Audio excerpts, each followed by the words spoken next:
بیان کیا جاتا ہے کہ ایک عابد نے دیکھا کہ بنی اسرائیل کے کچھ لوگ ایک درخت کی پوجا کرتے ہیں۔ اسے یہ دیکھ کر بے حد غصہ آیا۔ وہ گھر گیا اور اس نے کلہاڑا اٹھایا اور درخت کاٹنے کے لیے چل پڑا۔ ابھی وہ کچھ دور ہی گیا تھا کہ شیطان انسانی صورت میں اس کے سامنے آیا اور کہنے لگا، بندہ خدا، تم یہ فضول کام کیوں کرنا چاہتے ہو؟ اس درخت کو کاٹنے سے تمہیں کیا فائدہ ملے گا؟ عابد کو اس کی بات پر سخت ناگوار گزری۔ دونوں میں بحث اس قدر بڑی کہ آخرکار دونوں گتھم گتھا ہو گئے۔ چند لمحوں میں شیطان گر گیا اور عابد اس کے سینے پر چڑھ بیٹھا۔ شیطان نے جب اپنی شکست دیکھی تو کہنے لگا، ہم دونوں آپس میں سمجھوتا بھی کر سکتے ہیں، تم اس درخت کو نہ کاٹو، اس کے بدلے میں وعدہ کرتا ہوں کہ روزانہ 2 دینار تمہیں دیا کروں گا، اور وہ دینار روزانہ تمہارے سرہانے کے نیچے مل جائیں گے، ان سے اپنی ضروریات پوری کرنا اور غریبوں کی مدد بھی کرنا۔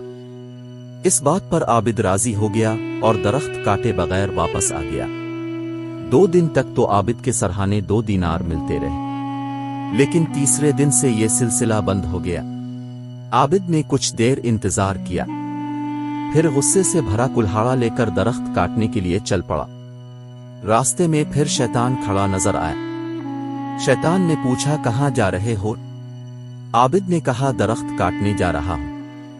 شیطان نے کہا، میں تمہیں ہرگز درخت کاٹنے نہیں دوں گا۔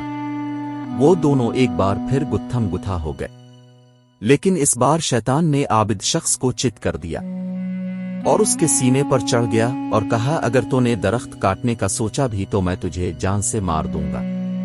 عابد نے ڈر کے مارے کہا، میں تم سے وعدہ کرتا ہوں کہ اب درخت کو ہاتھ بھی نہیں لگاؤں گا، بس تم مجھ کو چھوڑ دو اور یہ بھی بتاؤ کہ پہلی بار تم ڈھیر ہو گئے تھے، مگر آج تم نے مجھے چت کیسے کر دیا؟ شیطان نے کہا، پہلی بار تم خدا کے لیے درخت کاٹنے جا رہے تھے، اس لیے میں ڈھیر ہو گیا تھا، کیونکہ میرا بس ان لوگوں پر نہیں چلتا جو خلوص دل سے اللہ کے لیے عمل کرتے ہیں، مگر اس مرتبہ تم اللہ کے لیے نہیں نکلے، بلکہ اس دفعہ تمہارا سارا غصہ اس لیے تھا کہ تمہیں دینار ملنا بند ہو گئے تھے، اس لیے تم ہار گئے اور میں جیت گیا۔